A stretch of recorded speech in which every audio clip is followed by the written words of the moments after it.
Right, so this is like a fucking side quest, I guess. Quest? I'm already on a quest! Right, so this is a little side project. We snapped this off trying to do the radiator.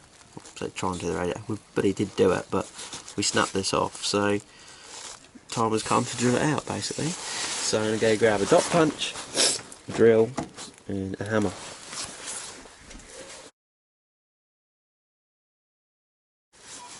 Right, so I've got an M8 tap. Looks like the front's a little bit bust, but I've not got a 6.8mm drill. I've got a 6.5, so I'm just going to get it in there and give it a bit of wiggle. Now I've got to repair the truck, so I snap the bolt.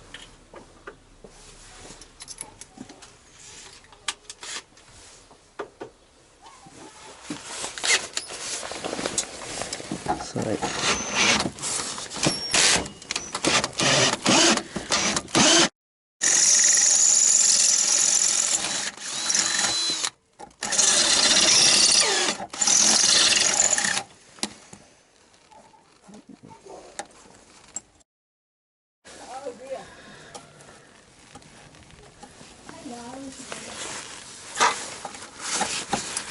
just get that burr out there,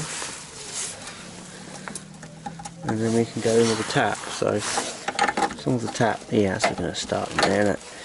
So the head of that weld stud, probably about 3mm thick, welded to it, so there's a bit of meat in there to tap into anyway. So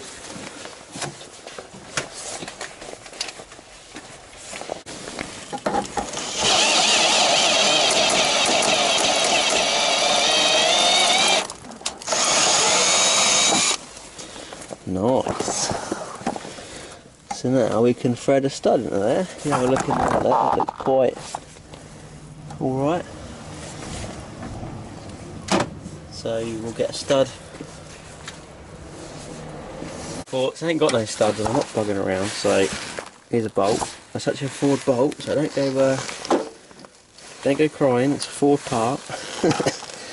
We're going to stick that in the back there. I'm just going to move that wire and loom temporarily.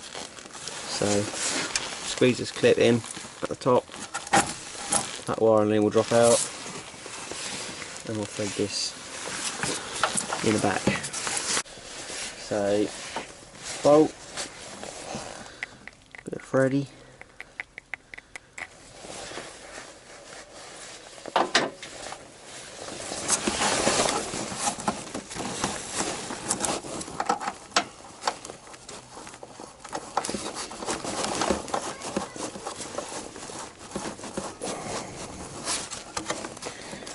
there we go. We'll just pull it all the way out, nip it up, we should be good.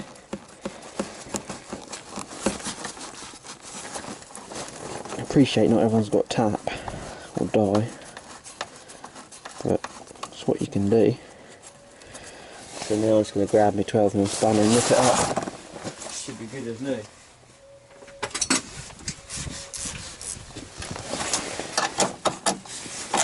Because she's Loctited in there, it should be alright. Cool. Pop the wire and loom back up top. Likewise, there should be a plastic clip on this one.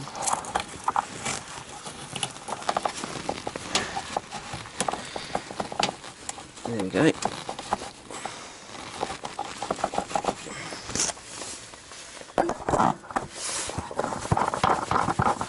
Now, put our bracket. Put the bracket back on there, and because we've not hit the exact centre of that hole, the bracket might just want a little adjustment. And when I say a little adjustment,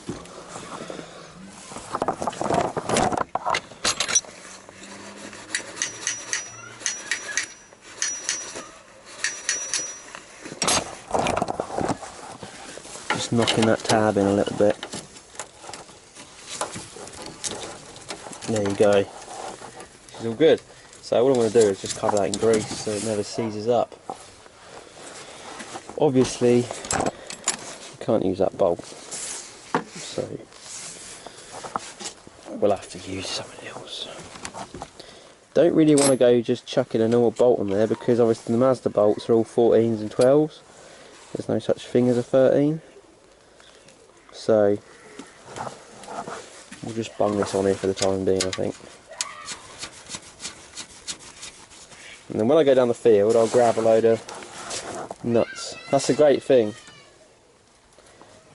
That's the great thing about having all these spares, because you can obviously just go, oh, I've got some boxes of nuts and bolts, you know, we'll find some 12mm or some 14mm, and then when you work on the car, for instance, my thinking is if you do go put a 13mm on there or whatever, you take your 12 and your 14 with you in your glove box or whatever, and something happens, you're like, oh, I just need to pull this out on the side of the road, you know, I've got all mud in there or whatever. You take that one off, you go to this one, you think, oh, fuck, what an idiot, you know. So I just try and keep it all the same, and then when you're at the side of the road with limited tools, or just out in general, you know, if you're on holiday or something, you want to do a bit of roadside repair or whatever, because it does happen. I pulled this all out one year up Scotland, not this, but that side on a Mark II, because I had to change a headlight, you know. But anyways, yeah, keep it all the same, and then you know what tools you need to work on it. You're not constantly running backwards and forwards getting tools, because all the nuts are different sizes. So I hope that helps you.